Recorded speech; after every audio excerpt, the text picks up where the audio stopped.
ये है क्लास 12 की साइकोलॉजी का chapter 5 therapeutic approach and counselling. इसमें है साइकोथेरेपी, टाइप ऑफ साइकोथेरेपी, उसमें है biomedical type, biomedical therapy. Psychotherapy मतलब जो मेंटल जो डिसऑर्डर्स हैं उनके ट्रीटमेंट के लिए, जैसे डिप्रेशन है, एंजाइटी है, जो और भी सीवियर केस अगर हो जाए तो उनका ट्रीटमेंट साइकोथेरेपी में होता है।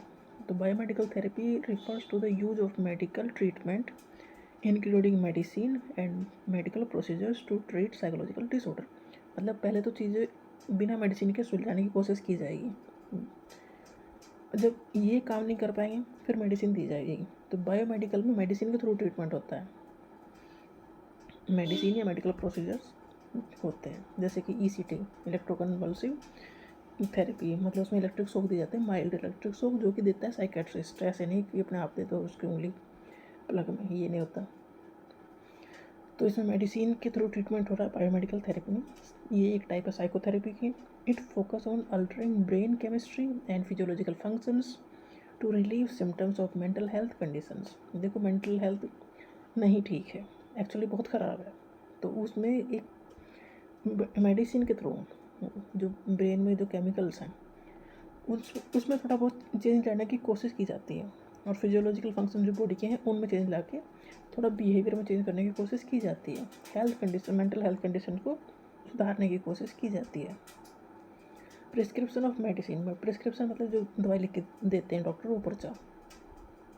Prescription of medicine for treatment of mental disorder is done by qualified medical professional. ऐसा नहीं है दवाई को जो दवाई दे रहा है इसमें वो एक प्रॉपर डॉक्टर है, साइकेट्रिस्ट है, मतलब उसे डिग्री मिली है तब वो दवाई लिखने के लिए एलिजिबल है। Psychiatrist are medical doctors who have specialised in the understanding, diagnosis and treatment of mental disorder. जो साइकेट्रिस्ट हैं उन्होंने प्रॉपर स्टडी की है जिससे कि वो मेंटल डिसऑर्डर को अच्छे से समझ सकें, डायग्नोस कर सकें और फिर ट्रीट कर सकें।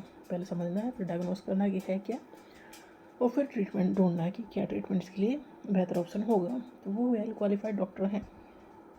The nature of the medicine is used depends on the nature of the disorder। ये तो वही है कि दवाई जब भी दी जाएगी जब पता लगा कि कौन सा डिसऑर्डर है, उसके ऊपर डिपेंड करता है दवाई कौन सी देनी है।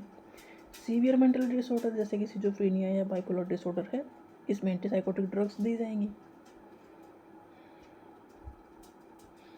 कॉमन मेंटल डिसऑर्डर जैसे कि जनरलाइज एंजाइटी है, ये तो कॉमन सी बात है भाई, ये तो होनी है, एंजाइटी तो हर जगह हो रहती है। या रिएक्टिव डिप्रेशन में ऑल्सो रिक्वायर माइल्डर ड्रग। पहले मेंटल जो इशू होते हैं उनको डिफरेंट तरीके से सॉल्व करने की कोशिश की जाती है बिना मेडिसिन के, जब वो काम नहीं कर पाती फिर मेडिसिन दी जाती है। Medicine prescribed to treat mental disorder can cause a side effect, क्योंकि इन दवाइयों के साइड इफेक्ट हो सकते हैं। एक्चुअली में दवाइयों के सभी के कुछ ना कुछ साइड इफेक्ट होते हैं, बट ये तो और भी अलग टाइप की हैं, तो इनके तो हो ही सकते हैं। और जो साइड इफ़ेक्ट होंगे उन्हें समझना है और उन्हें मॉनिटर करना है, क्योंकि वो साइड इफ़ेक्ट नहीं छोड़ सकते आप, उन्हें नज़रों में रखना है। It is essential that medication is given under proper medical supervision. मतलब दवाई देने का अधिकार उसे ही जिसे प्रॉपर नॉलेज है। बायोमेडिकल थेरेपी में मेडिकेशन थेरेपी जैसे एंटी डिप्रेशन ड्रग है, ये डिप्रेशन के लिए दी जाती है। एंटीसाइकोटिक ड्रग्स साइजोफ्रेनिया और या बाइपोलर डिसऑर्डर के लिए दी जाती हैं। मूड स्टेबलाइजर बाइपोलर डिसऑर्डर में दी जाती हैं। एंटी एंजाइटी, एंजाइटी मतलब चिंता, तो ये एंजाइटी के लिए दी जाती हैं। Deep brain stimulus, it involve implanting electrode in the brain to regulate abnormal activity.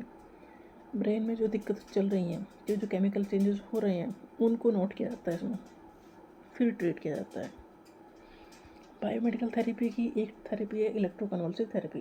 Electroconvulsive therapy ये बायोमेडिकल थेरेपी का ही एक टाइप है, और इसमें माइल्ड इलेक्ट्रिक शॉक दिए जाते हैं, मतलब electric shock but mild, is given via electrodes to the brain of the patient to induce convulsion लाने के लिए। ये इलेक्ट्रोकन्वल्सिव थेरेपी जब यूज होती है जब पेशेंट किसी और थेरेपी के लिए रिएक्ट ही नहीं कर रहा है, मतलब कोई और थेरेपी काम ही नहीं कर रही है, सारी दवाई कोई रेस्पॉन्स ही नहीं दिखा रही हैं, तब लास्ट ऑप्शन ये है। The shock is given by the psychiatrist only when it is necessary for the improvement of the patient. ये तभी दिया जाए तो बहुत ज़्यादा ज़रूरी है। ECT is not a routine treatment, ये रूटीन का ट्रीटमेंट नहीं है, ये जब यूज़ होगा जब drugs are not effective in controlling the symptoms of the patients. ECT is used in the treatment of mental disorder when other treatments fail or when a patient is at risk of self harm। ये ECT मतलब last option हो, जब लगता है कि patient का कुछ इलाज हो ही नहीं रहा है तो ये किया जाता है।